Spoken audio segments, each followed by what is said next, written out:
Boum les gars, comment ça va? J'espère que vous allez bien. Bienvenue sur JT Box. Les gars, aujourd'hui on est ensemble, on va parler du combat que j'attends beaucoup samedi, 25 octobre en Angleterre. Ça sera un 12 rounds chez les poids lourds.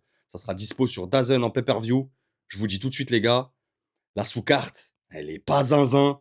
Mis à part Ezra Taylor chez les mi-lourds. Et encore, je crois qu'aujourd'hui, son adversaire a été déclaré qui serait forfait. Donc, mis à part lui, ça se trouve, ils vont nous trouver un adversaire de dernière minute, mais voilà, ce sera un adversaire claqué au sol, comparé à lui, bien sûr. Moi, je vous le dis tout de suite, les gars, je payerai pas pour ça. Alors, ça reste une soirée à l'anglaise, avec des ceintures européennes, beaucoup de ceintures. Mais voilà, les combats, ils sont pas intéressants. Mais bon, il y aura une ambiance à l'anglaise, c'est leur soirée à eux. Organisateur franco-arène, donc Queensberry Promotion. Joseph Parker, qui va affronter Fabio Wardley. Fabio Wardley, ça y est, on y est, c'est enfin son test, son vrai test dans la cour vraiment des top 10 heavyweight où, où vraiment il y a des épreuves à passer. Et Joseph Parker, il en est une. C'est vraiment un test pour Fabio Wardley. J'aime beaucoup ces deux boxeurs, que ce soit Parker ou Wardley. Je les aime vraiment beaucoup. C'est des athlètes vraiment que j'apprécie avec du cœur, qui donne de l'engagement. Dans le sondage, les gars, merci pour ceux qui votent. Merci à ceux qui vont aller voter, bien sûr. N'oubliez pas de vous abonner, partager, liker, booster cette vidéo, les gars. On commente ensemble. Dites-moi ce que vous en pensez, votre prono. On discute entre nous. Le sondage, les gars, à l'heure actuelle, 78% pour Parker et 22% pour Wardley. Ce que je comprends, beaucoup voient Parker au-dessus techniquement. Il a une palette de boxe meilleure, on va dire. Et c'est vraiment un test pour Wardley. Maintenant, ça ne me surprendrait pas que Wardley, voilà, c'est chez les poids lourds, les gars. Il suffit d'un punch, c'est fini, tu te réveilles, t'es au vestiaire. Donc, Parker, les gars, top 4 mondial, top 1 néo-zélandais, 39 combats, 36 victoires, 3 défaites, 0 match nul. Champion WBO intérim, il a 33 ans, donc il est encore jeune quand même. Droitier, 1m93. Il est sur une victoire contre Bacolé en début d'année par TKO au deuxième round, mais voilà, c'est pas ça, c'est pas ça qui va le mettre en confiance. Parker, là, il est sur une série de belles victoires avec des beaux opposants. Il a battu Jeng, il a battu des gros heavyweights. Donc, il est en totale confiance. Vraiment, il est en totale confiance. Même si il sera pas chez lui, il sera en territoire hostile, on va dire, en Angleterre, il sera chez Wardley. Voilà, je pense que la confiance, ça sera lui qui l'a. Wardley, maintenant, les gars, c'est top 6 mondial. Top 3 anglais, 20 combats, 19 victoires, 0 défaite, 1 match nul. C'est le champion WBA intérim.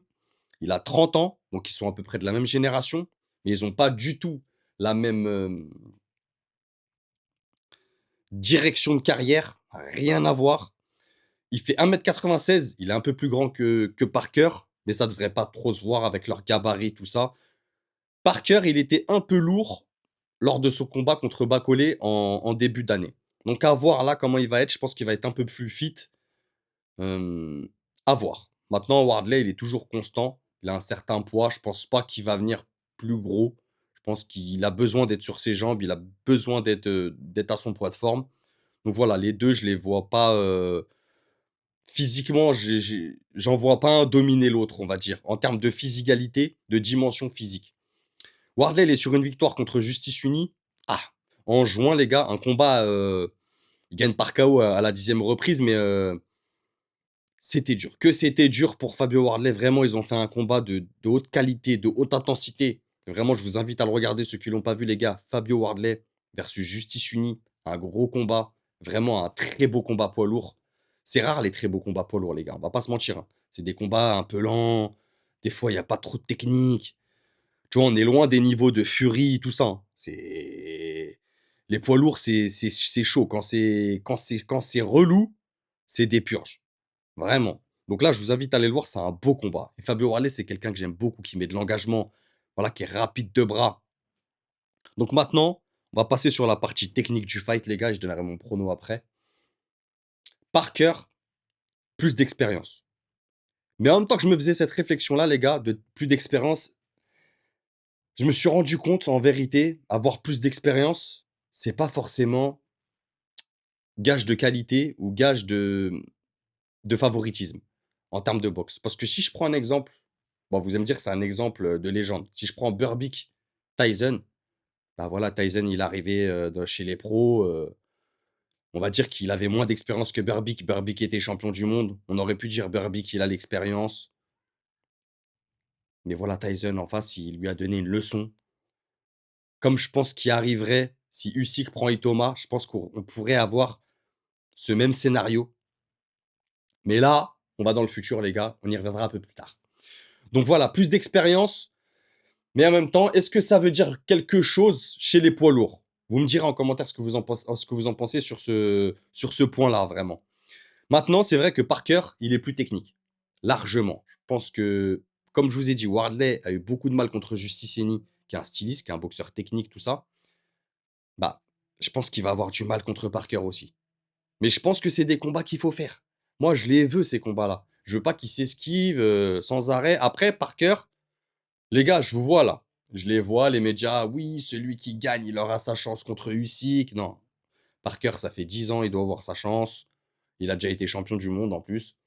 Ce combat-là, c'est pour le vendre, ça. C'est pour le vendre, avoir sa chance d'aller au titre. Non, les deux, ils savent qu'il y a des étapes avant. Je pense pas qu'Usyk qui prendra un des deux. Donc voilà, ça reste un beau combat, mais je pense pas que derrière qu'ils ont une chance d'aller au titre, ni l'un ni l'autre, vraiment.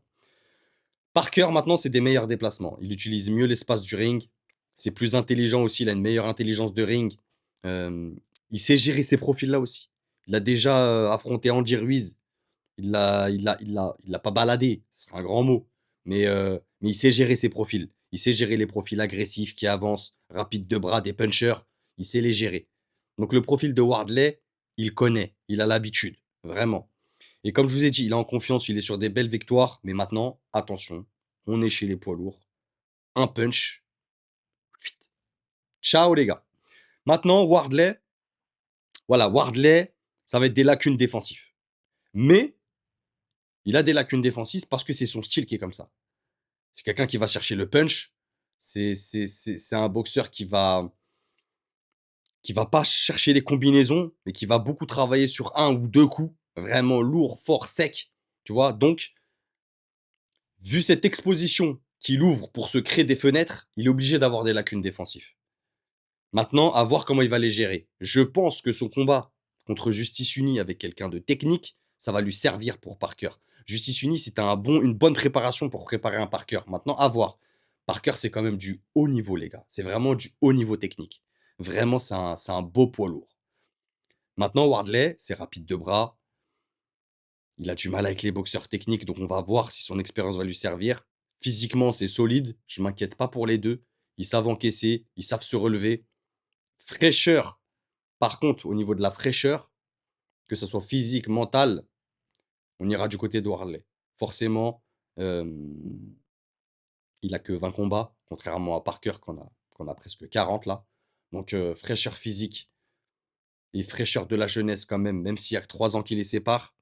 Mais sur le papier, voilà. Hem, Parker, il a quand même, presque 20 combats de plus, donc Wardley plus frais. Ça peut jouer aussi. Wardley, gros cardio. Parker à voir. Parker, je sais que des fois, il a des rounds où voilà, il est pas forcément actif. Donc à voir. Si Wardley met la marche avant, je pense que il est à domicile, donc ça va le galvaniser, les gars. Il sera chez lui. Maintenant, mon prono, les gars, je vois Parker dominer ce fight quand même, avec deux trois rounds intenses au début. Je pense qu'au début, on va avoir beaucoup d'émotions, tu vois?